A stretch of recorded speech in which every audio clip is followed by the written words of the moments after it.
بسم الله الرحمن الرحيم. الحمد لله رب العالمين، وأفضل الصلاة وأتم التسليم على سيدنا وحبيبنا وشفيعنا محمد وعلى آله وصحبه أجمعين. أخواتي العزيزات، السلام عليكم ورحمة الله وبركاته. أرجو أن تكون جميعا في أتم الصحة والعافية إن شاء الله، وأن تكون دروسنا في هذه الحلقة مفيدة وأيضا مثمرة لكم جميعا. اليوم بإذن الله سنواصل إلى الدرس الرابع من نظم تحفة-ul-Atfal للشيخ سليمان الجمزوری رحمه الله. خواهرانم امیدوارم که صحت و سلامت باشید ان شاء الله، و امیدوارم که این درس های تحفة-ul-Atfal برای شما مفید باشد و مفید و فایده آور و پر از معلومات مفید و پر از یعنی فایده های تجویدی باشد. و ان شاء الله امروز به درس ҷаҳоруми خود ادامه میدیم از همین نظم تحفة-ul-Atfal. ولكن قبل أن نبدأ في درس اليوم سنبدأ بالأسئلة المتعلقة بما درسناه في الحلقة السابقة. أتمنى أن نكون قد حفظتن الأبيات التي أخذناها من قبل، وسأسمع منكن في نهاية الدرس إن شاء الله. پیش از آن که درسی امروزه خود را آغاز کنیم ان شاء الله با 10 سوالی که به درس قبلی تعلق دارد، یعنی که 10 سوال از درس قبلی من از شما میپرسم ان شاء الله و شما جواب میدهید تا اینکه من بفهمم که شما درس قبلی را خوب درک کردید یا اینکه نه. و این چنین امیدوارم که شما ابیاتی که یعنی بیت هایی که ما تا درس قبلی گذاشتیم آنها رو حفظ کرده باشید، و اگر تمامش را حتی اگر نه حداقل یک دو سه درس اول رو حفظ کرده باشید ان شاء الله. والآن قبل أن نبدأ أرجو منكن أن تكتبن أسماءكن في الدردشة. نامهای خود را در چت نویسید لكي أتأكد من حضوركن، تا که من آگاه شوم که شما در این درس یعنی حاضر هستید، و أيضا أعرف من تريد أن تجيب، و این چنین بدانم که کی میخواهد که جواب بدهد. البته من این درس را قبلا به شما روان کردگی هستم و شما آگاه هستید که سوال ها کدام سوال ها می باشند. فجزاكم الله خيرا و هيا بنا نبدأ درسنا. انشاءالله کسانی که ثبت را گوش میکنند پس از یک چند مدتی کوتاه ما به درس نو ادامه میدهیم، و البته جواب هایی که شاگردان میدهند و جواب های درست این سوال ها رو من به شما هم پیش میکنم.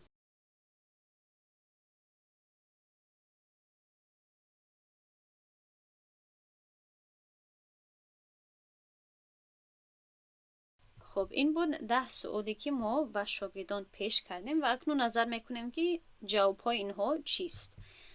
سوال یکم چنین بود که اقلاب چیست و آن در کدام حالت تطبیق می شود. این از درسی قبلی بود البته، یعنی که دایر به احکام نون ساکن و تنوین.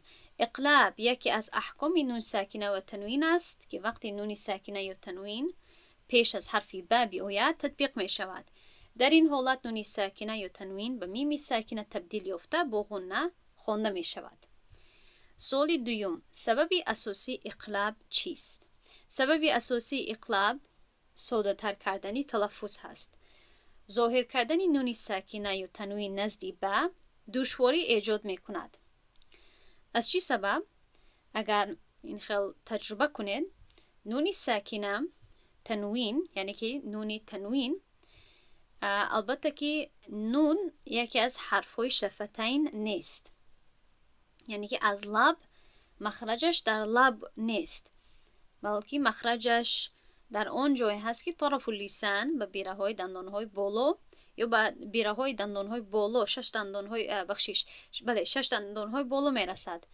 پس وقتی که انسان می گوید که من بعد، یک بار اگر تجربه کرده ببینید من بعدی، در این دشواری هست مقابل به کدام؟ من بعدی. من که میگوید طرف اللسان یعنی پیش زبان، نوکش نه اما پیشش به بیره های بالا 6 دندان های بالا میرسد و فورا انسان باید که талаффузаш ро аз бираҳои дандонҳои боло ба лабҳо табдил кунад ва ин каме душвориро эҷод мекунад. муқобил ба кадом? муқобил ба ин ки инсон дар махраҷро ё талаффузро дар лаб биорад ва дар лаб идома диҳад. мим баъди вақте ки мегӯем барои табдил кардан аз мим ба ба хело вақти кам ва хело яъне кӯшиши кам ниёз дорад. аммо табдил кардани ҳарф ё махраҷ аз нун аз махраҷи нун ба ба дар инҷо душворӣ ҳаст. бо табдили нуни сакина ё танвин ба мим ва хондани он бо ғунна талаффуз осонтар ва табиӣ мешавад, зеро мим ба ба дар макони талаффуз муштарак ҳаст ки ин макон шафатайн мебошад. мегузарем ба суоли севум. ихфа чист ва он дар назди кадом ҳарфҳо татбиқ мешавад? ихфа яке аз аҳкоми нуни сакина ва танвин ҳаст ки вақте ки нуни сакина ё танвин пеш аз яке аз 15 ҳарф биёяд ки ина ба изҳар, идғом ё иқлаб дохил мешаванд, татбиқ мешавад.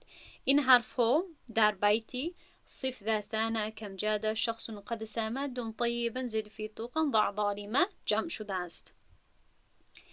خب سوالی چهارم چنین بود که چرا قاعده اخفا بین اظهار و ادغام قرار میگیرد؟ قاعده اخفا برای آن بین اظهار و ادغام قرار میگیرد که مکان تلفظ حرف های اخفا نه آنقدر نزدیک به نون ساکنه هست. در اینجا چی میگویم؟ مکان تلفظ حرف های اخفا، تمامی این حرف هایی که در اینجا میبینید، بعد تث جیم دل زلزل سین شین صاد تا ضا ف قاف کف، این حرف ها رو در نظر داریم. یا در اینجا صاد دل ث اینها رو در نظر داریم. اینها نه اونقدر نزدیک به نون ساکنه هست که ادغام شوند و نه اونقدر دور هستند که اظهار گردد. از این رو اخفا حکم میانه بین این دو هست.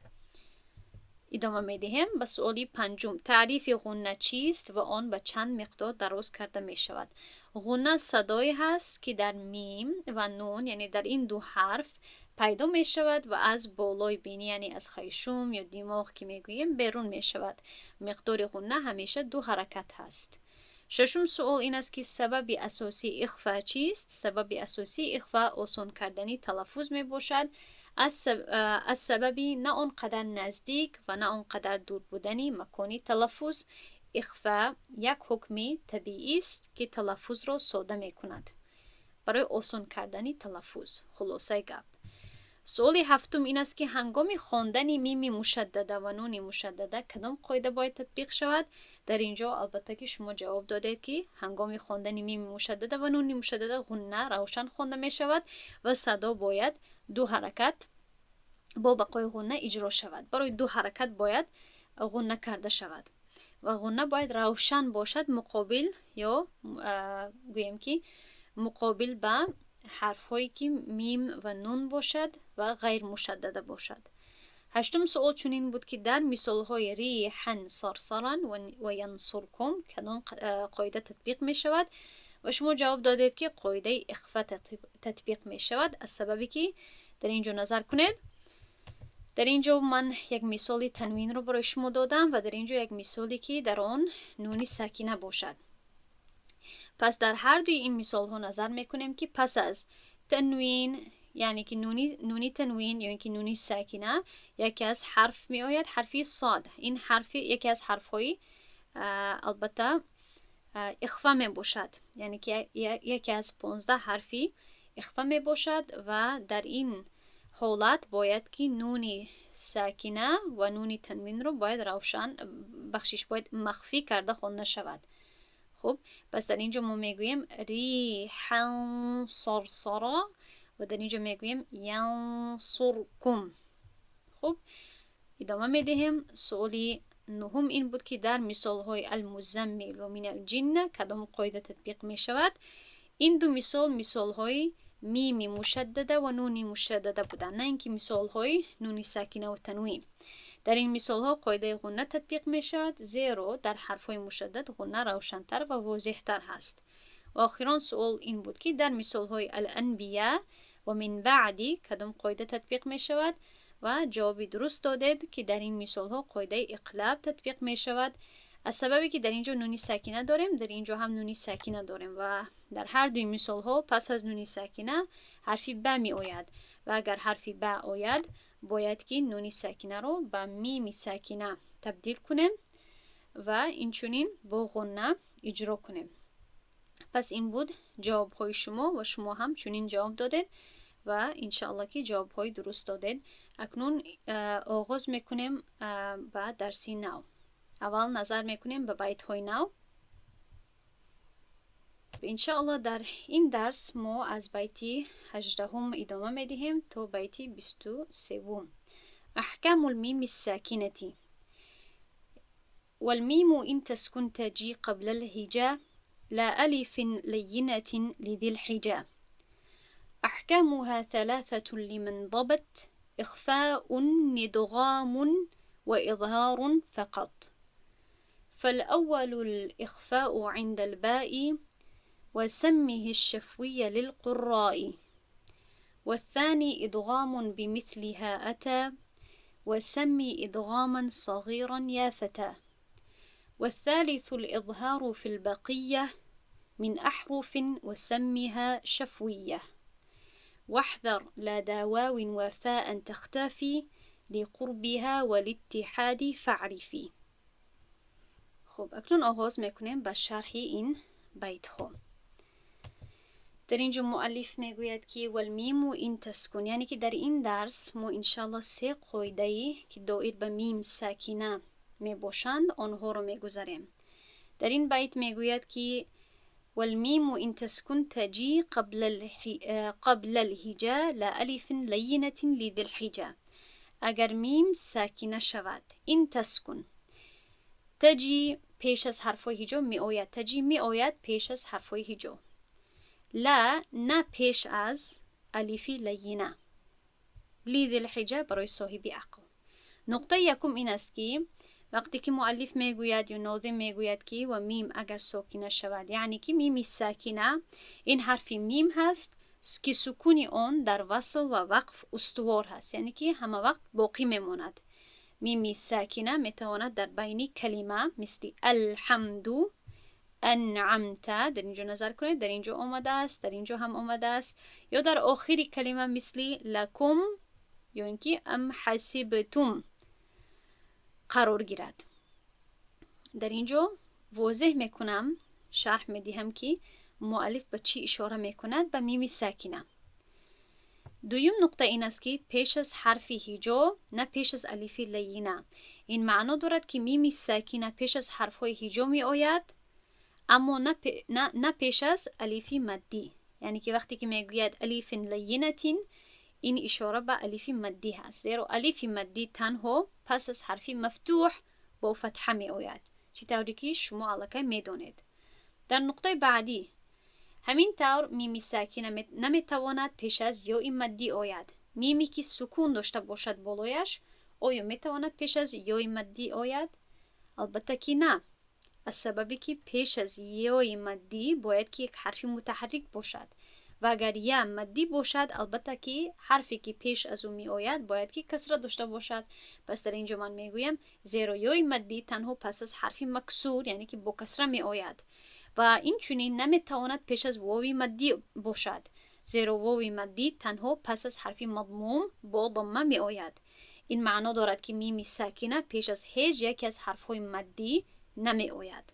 یعنی که در اینجا مؤلف وقتی که میگوید که نه الف مدی، تنها الف مدی رو استثنا نمی کند، جدا نمی کند، بلکه به این کلمه، به این گویم که یک عباره، به این عباره خرد اشاره می کند که میم ساکنه نمی تواند که پیش از حرف های مد آید. و این است مختصر بودنی بیت ها. بیت ها همین گونه می باشند، یک اشاره می کند، یک اشاره رو یعنی ذکر می کند و آن چیز می تواند که به یک پوره قاعده اشاره کند، نه اینکه یک کلمه. و در اینجا هم با ذکر یکی از حرف های مدی به هر 3 حرف مدی چی کرده است؟ اشاره کرده است. بعدا در نقطه بعدی میگوید برای صاحب عقل لذی الحجاء، برای صاحب عقل یعنی برای شخصی که دارای عقل و فراست هست که این رو بفهمد. اما شاید شما سوال کنید که برای چی در اینجا گفته است این گونه؟ این کلمه برای تکمیل بیت آورده شده است، یعنی که به این هم میشد تنها از سببی که جای این قافیه خالی میماند و همون رقم های قافیه که من برایش ذکر کرده بودم پورا نمیشود، از این سبب این رو در اینجا ذکر کرده است. ادامه میدیم و بیتی بعدی میگوید احکامها. بعد از آن که واضح میسازد که میم ساکنه یعنی چی، به چی اشاره میکند، میگوید که احکامش چند تا هست. میگوید احکامها ثلاثه لمن ضبط. این هم برای پر کردن قافیه و برای پر کردن همین شعر یا همین بیت می باشد، برای تکمیلی بیت در اینجا آورده است. گرچند که به فکرم اشاره میکنم که قاعده ها احکام این، احکام آن ها، این اشاره میکند به البته المیم الساکنه. قاعده های آن سه می باشند برای آن که آن را دقیق یاد گرفته است. لمن ضبط، کسی که خوب ضبط یعنی که خوب دقیق یاد گرفته باشد، یعنی با دقت و دقیق از خود کرده باشد. و بعدا در اینجا آنها رو مینامد، آنها رو یعنی میگوید که کدام قاعده ها می باشند. اخفاء ادغام، از سببی که در اینجا از سبب قافیه و سبب قافیه بندی و رقم هایی که باید یعنی قافیه ها با باب های مستفعلون و باب هایی که دایر به شعر می باشد باید که بخواند. از این سبب در اینجا چی کرده است؟ گرچند که این ادغام از باب افعال هست و همزه یکمش همزه قطع هست، این را همچون همزه وصل استفاده کرده است. و من در اولین درس البته به این اشاره کرده بودم، فهمانده بودم که در اینجا بعضی طرز تلفظی عادی را ناظم تبدیل میکند تا اینکه بر رقم‌های قافیه و با قانون‌های شعری مطابقت کند. در اینجا هم اصلا میتوانست همین گونه گوید که اخفاء ادغام، یا گوید که اخفاء و ادغام و اظهار. اما در اینجا این همزه قطعی را، یعنی که باید در اینجا همزه باشد و این بر وزن افعال هست و این برای وصل نیست، یعنی خاموش نمی ایستد اگر پیش از این یکم حرکتی یا یکم حرفی آید. اما باز هم این همزه که در اولی کلمه ادغام هست، این را همچون همزه وصلی در اینجا استفاده کرده است. پس تلفظ این گونه می شود که اخفاء ندغام، اخفاء ندغام، اخفاء ندغام و اظهار فقط. و نامبر میکند که اخفاء ادغام و اظهار هست فقط. خب یعنی احکام میم ساکنه تنها سه تا می باشند. یکمش اخفاء، وقتی که میم ساکنه پیش از حرفی با آید، در اینجا نظر کنید الاخفاء الشفوی. در اینجا داریم میم ساکنه و بعد از میم ساکنه چی آید؟ با آید. یعنی که اکنون در این درس ما از قاعده های نون ساکنه و تنوین دور می رویم و یک بخشی نوی را آغاز کردیم. و برای اون که در این بخش هم یک اخفا هست که دایر به میم ساکنه هست و این چنین ادغام و اظهار هست، برای اون که این قاعده های میم ساکنه را از نون ساکنه جدا کرده شود، ما در اینجا همه این قاعده ها رو چی می نامیم؟ شفوی. این کلمه رو اضافه میکنیم. اخفای شفوی، ادغامی شفوی، اظهاری شفوی. پس الاخفاء شفوی به این شکل می آید. در اینجا نظر کنید یعظکم به، یعظکم به. خب البته قانون این رو میخونیم، اما تنها به صورت و شکلش بلد شوید، آشنا شوید. میم ساکنه داریم، پس از میم ساکنه با می آید. دویمش هست الادغام الشفوی، وقتی که میم ساکنه پیش از میم دیگری آید. میم و پیش از میم. خب یعنی که این میم ساکنه هست و این یک میم دیگر هست. اصابتهم. خب در اینجا میمی ساکنه هست که زیر سؤال هست، زیر سؤال قرار دارد و پس از آن یک میمی دیگری آمده است که هم جنسی آن هست، همسانی آن هست. و آخران قاعده این بخش اظهاری شفوی هست، یا اینکه الاظهار شفوی وقتی که میم ساکنه پیش از حرفی غیر از با و میم آید. ما در اینجا داریم میم ساکنه و در اینجا باقی الحروف نوشته شده است، یعنی که دیگر حرف ها بجز حرفی با و میم. مثلا در اینجا لعلکم تتقون، در اینجا میم ساکنه هست و در اینجا تا را همچون مثال پیش کرده شده است. نقطه بعدی این است که میگوید برای کسی که آنها را دقیق یاد گرفته است. به شخصی اشاره میکنند که این حکم ها رو حفظ کرده و خوب فرا گرفته است. اما این فرق نمیکند که به کی اشاره میکند، از سببی که من برایش گفتم که این گونه گپای یا عباره های خرد که در مابین بیت ها می آید، برای تو ای برادرم، یا برای تو ای خواننده، یا برای قاری ها، یا برای کسی که یاد گیرد، این گونه عباره ها تنها برای پر کردن جای هست، اونقدر گویم که وظیفه و قاعده ندارد. میگذاریم اکنون نزدیکتر نظر میکنیم به این 3 قاعده میم ساکنه برای همین بخش. البته در تجوید ابتدایی هم این احکام رو گذاشته بودیم، اما این را اکنون ما از نظر همین بیت یک بار دیگر یاد میگیریم، یک بار دیگر میگذاریم. میگوید فالاول الاخفاء عند الباء وسمیه الشفویه للقراء. اول حکم اخفا هست، یعنی اخفای شفوی نزدی حرفی با، و آن رو اخفای شفوی برای قاریان نامگذار. اول اخفا نزدی حرفی با، یعنی اولین حکم از احکام میم ساکنه اخفا هست، یعنی اخفای شفوی که وقتی که پس از میم ساکنه حرفی با آید رخ میدهد. در این حالت میم ساکنه با غنه پنهان خوانده می شود.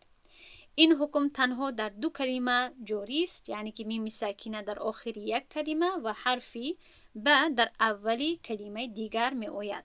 بعضی مثال ها در اینجا نظر کنید. فحکم بینهم، در اینجا ما داریم میم ساکنه، پس از میم ساکنه حرفی با آمده است.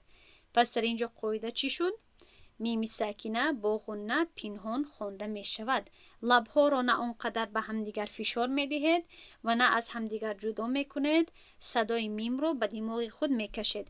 فحکم بینهم. خب مثال بعدی ام بظاهرین، در اینجا با هست پس از میم ساکنه. ام بظاهرین، ام بظاهرین من القول. خب در این مثال یعتصم بالله، به جایی که به غنه یعتصم بالله و ظاهر کرده خوانید، در اینجا باید میم را به دماغ خود کشید و با غنه که حداقل 2 حرکت باید وقت داده شود. این گونه باید شما این قانون رو تطبیق کنید. و من یعتصم بالله، یعتصم بالله، هم بالآخرة، هم بالآخرة، هم بالآخرة. نقطه بعدی این است که و آن را اخفای شفوی برای قاریان نامگذار. یعنی این نوع اخفا که اخفای میم ساکنه نزدی با می باشد، در علم قرائت به نام اخفای شفوی شناخته شده است. این رو باید اخفای شفوی گفته شود. اگر باید داشته باشید در درس یکم من اشاره کرده بودم که شفوی نه اما شفوی باید با فتحه ف در اینجا تلفظ کرده شود. این سکون در اینجا تنها از سببی همین قاعده های بیتی و شعری گذاشته شده است. پس این رو باید یا اینکه میتوانید مثلا یعنی اخفای شفوی گوید، یا اینکه برای بعضی دیگر اقسامش دیگر نام ها هم پیش کرده می شود. اخفا شفوی. خب سببش این است که هم میم و هم با از لب ها از شفتین تلفظ می شوند. در اینجا یک توضیح: سبب اخفای شفوی این است که میم و با در مکان تلفظ در شفتین یکسانند و در اکثر صفت ها مشترکند. بنابراین اخفا در این حالت طبیعی است. برای همین اخفای شفوی و اخفای البته نون ساکنه خیلی به هم دیگر مانند هستند، از سببی که به یک نتیجه می رسانند. یعنی که میم رو به با نزدیک می کنند. یا گویم که به جایی که نون با نون قرائت کرده شود، بایی که پس از همین حرف ها می آید به میم نزدیک تر هست و این هم قرائت رو آسان می کند و هم مخرج آنها رو نزدیک تر می کند. ادامه می دهیم به صحیفه بعدی. و الثانی ادغام بمثلها اتا و سمی ادغاما صغیرا یا فتا. در اینجا هم یک گویم که پرکننده آمده است که آنقدر از جهتی قاعده و از جهتی اهمیت ندارد. دوم ادغام با مثل آن می آید و آن را ادغام صغیر نام ده ای جوان. و دوم ادغام، یعنی دومین حکم از احکام میم ساکنه ادغام هست، ادغام شفوی. با مثل آن می آید، یعنی ادغام وقتی رخ می دهد که پس از میم ساکنه میم دیگر که متحرک یعنی که با حرکت هست بیاید. در این حالت میم ساکنه با میم متحرک ادغام می شود و میم دوم با غنه خوانده می شود که مقدار غنه 2 حرکت هست. مثلا لکم ما، به جایی که لکم ما اظهار کرده به غنه خوانید، باید که ادغام شود در اینجا یکم میم به دویم میم چی شود؟ ادغام شود، مدغم شود و با غنه قرائت کرده شود. لکم ما. در اینجا هم کنتم مؤمنون، کنتم مؤمنون. به فکرم این مؤمنین باید باشه، نه اینکه مؤمنون، اما گپی اصلی در اینجا هست البته.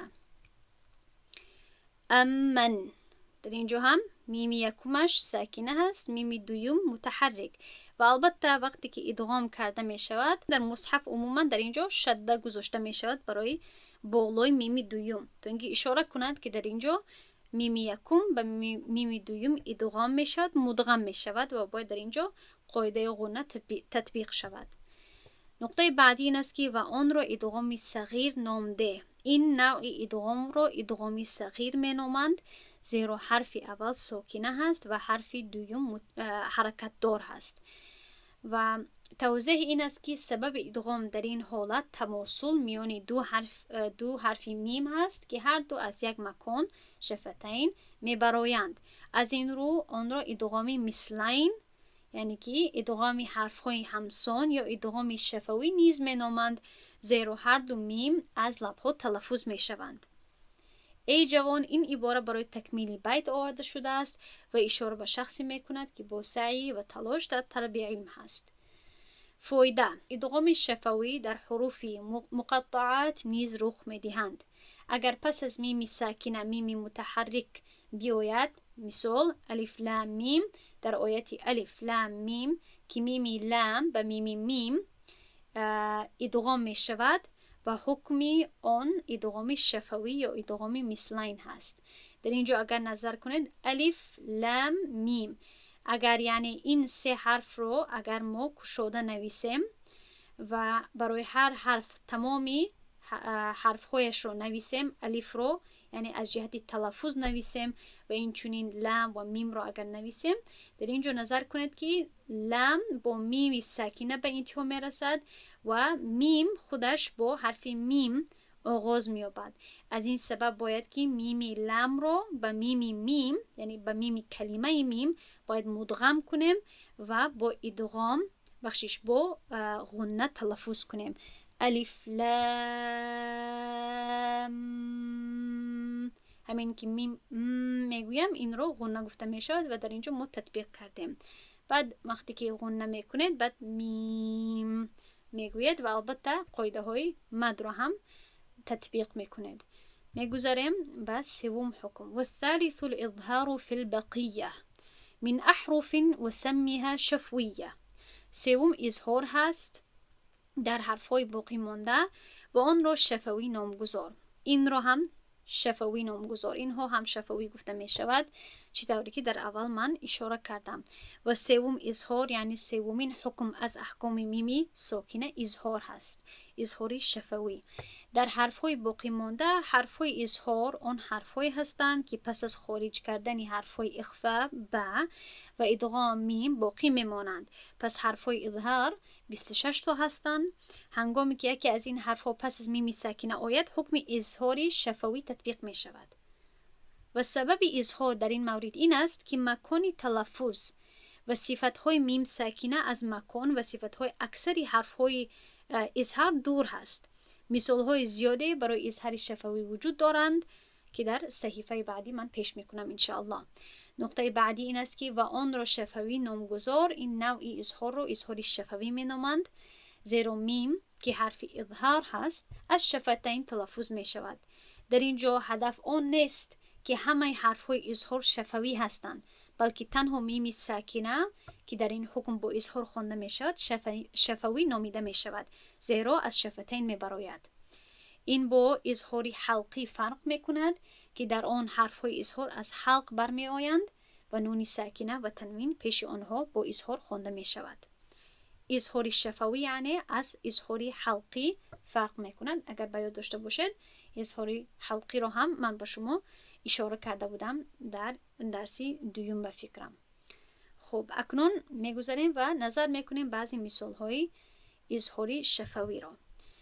در اینجا میبینیم یمترون، در اینجا هست میم ساکنه و پس از میم ساکنه تا هست و تا نه با هست و نه میم هست. نه با هست که اقلاب شفوی تطبیق کنیم و اینچنین نه میم هست که ادغام شفوی تطبیق کنیم.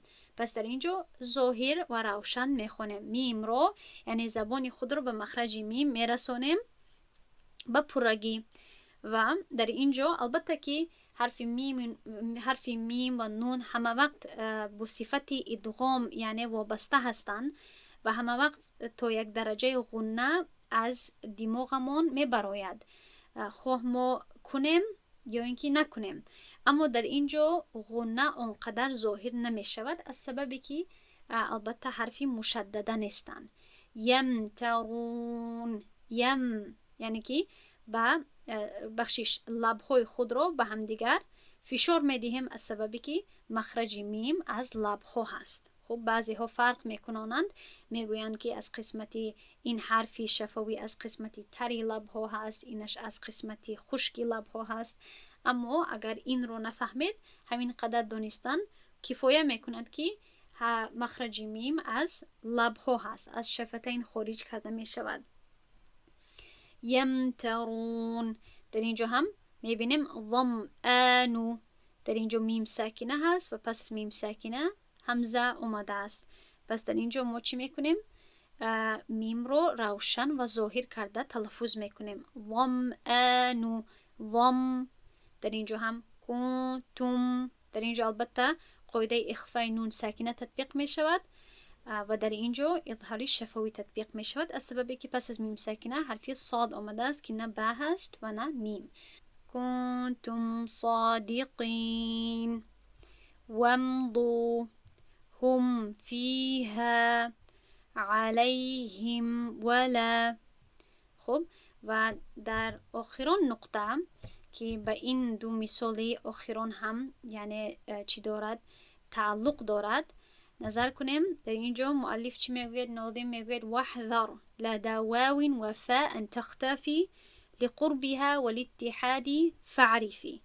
و احتیاط کن نزدی حرف واو و فاء تا که پنهان نشوند از سبب نزدیکی و مانندی آنها. پس بفهم.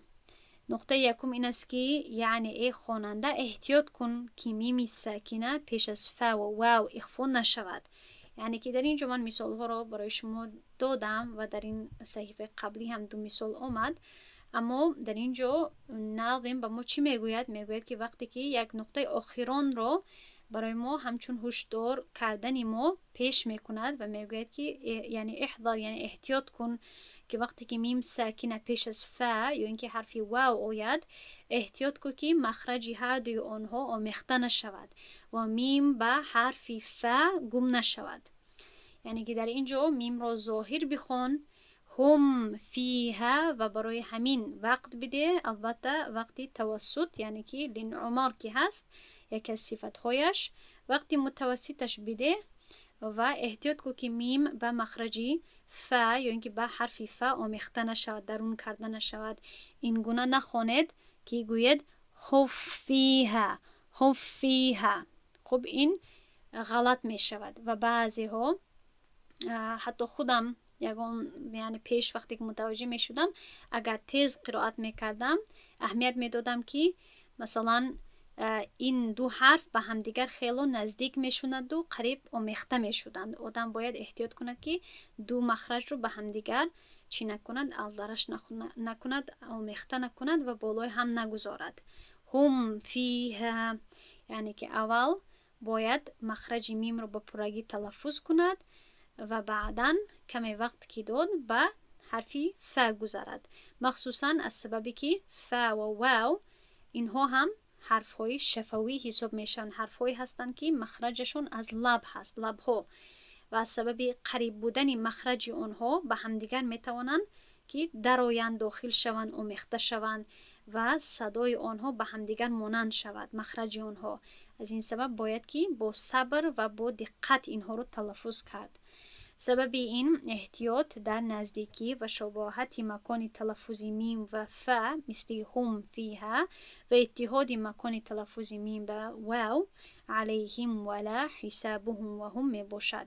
در اینجا هم حسابهم و هم، در اینجا گفتم هم و، نگفتم هم و هم و. خب این وابسته به این است که انسان چقدر تیز تلفظ میکند، قرائت میکند یا اینکه چگونه میخواند. اما میتواند که این حتی داخلی همین حرف شود و انسان همین خیلی گوید که حساب و هم گوید، یعنی که میم گم شود در داخلی واو، یا فیها گوید، علیهم ولا گوید. اما علیهم باید در اینجا ادغام نشود، علیهم ولا. پس بفهم، یعنی این قاعده مهم را بدان ای خواننده و آن را از خطاگی ها دور نگاه دار. البته فعریفی باز هم یک پرکننده هست. جای مستفعلنی یا جای همان شعری را باید که پر کند. از این سبب برای تکمیل بیت آورده شده است. پس این بود آخری همین درس که در این درس ما 3 قاعده هایی که به میم ساکنه تعلق دارند آنها رو گذاشتیم. امیدوارم که تمام این قاعده ها به شما روشن باشد. در همینجا درس ما به انتها میرسد. سبحان الله و بحمده، سبحانك اللهم و بحمدك، نشهد ان لا اله الا انت، نستغفرك و نتوب الیک. السلام علیکم و رحمت الله و برکاته.